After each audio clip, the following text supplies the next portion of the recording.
ఒకప్పుడు ఎడారి ప్రాంతంలో అబ్రాహాము అనే ఒక మనిషి ఉండేవాడు.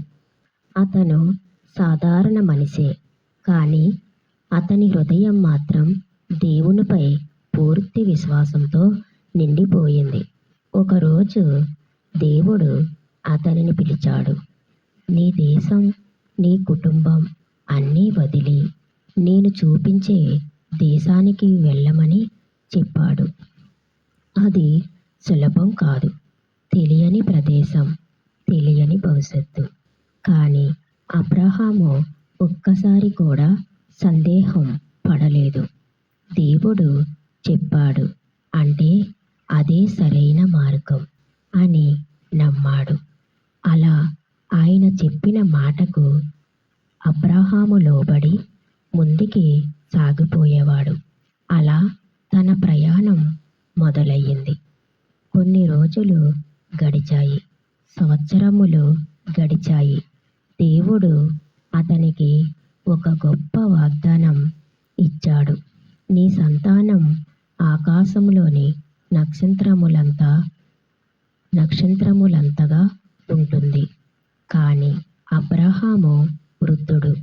అతని భార్య సారాకి కూడా వయసు ఎక్కువై వారికి పిల్లలు పుట్టలేదు. అలా అతని ప్రయాణం కొనసాగించాడు. చాలామంది ఆశ అయితే కోల్పోయారు, కానీ అబ్రహాము మాత్రం కాదు. అతను ప్రతి రాత్రి ఆకాశాన్ని చూసి ఆ నక్షత్రములను చూస్తూ దేవుడు చెప్పినది నిజమే అని నమ్ముతూ ఉండేవాడు. అతని ఆశ కొన్ని రోజులకి దేవుడు తీర్చాడు. చివరికి అద్భుతం జరిగింది. దేవుడు తన వాగ్దానం నెరవేర్చాడు. సారాకు ఒక కుమారుణ్ణి ఇచ్చాడు. అతనికి ఇసాకు అని పేరు పెట్టారు. ఆ రోజు అబ్రహాము ఆనందానికి అవధులు లేవు.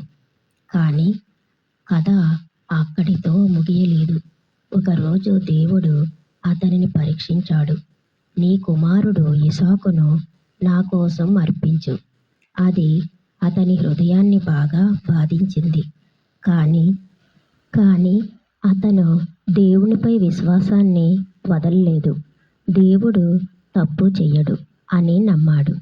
అతను తన కుమారునితో కలిసి పర్వతంపైకి వెళ్ళాడు. అర్పించబోయే క్షణంలో దేవుడు అతన్ని ఆపాడు. అబ్రహామా, ఆపు. ఇప్పుడు నాకు తెలుసు నీవు నన్ను ఎంతగా ప్రేమిస్తున్నావో అని చెప్పి అతనిని ఆశీర్వదించాడు. ఆ రోజు నుండి అబ్రహాము విశ్వాసం ప్రపంచానికి ఒక ఉదాహరణగా అయ్యింది. ప్రియమైన వారులారా, జీవితంలో కొన్నిసార్లు దేవుడు మనల్ని పరీక్షిస్తాడు. మనకు అర్థం కాకపోయినా విశ్వాసంతో ముందుకు వెళ్ళాలి. ఎందుకంటే దేవుడు ఇచ్చిన వాగ్దానం ఎప్పటికీ తప్పు కాదు.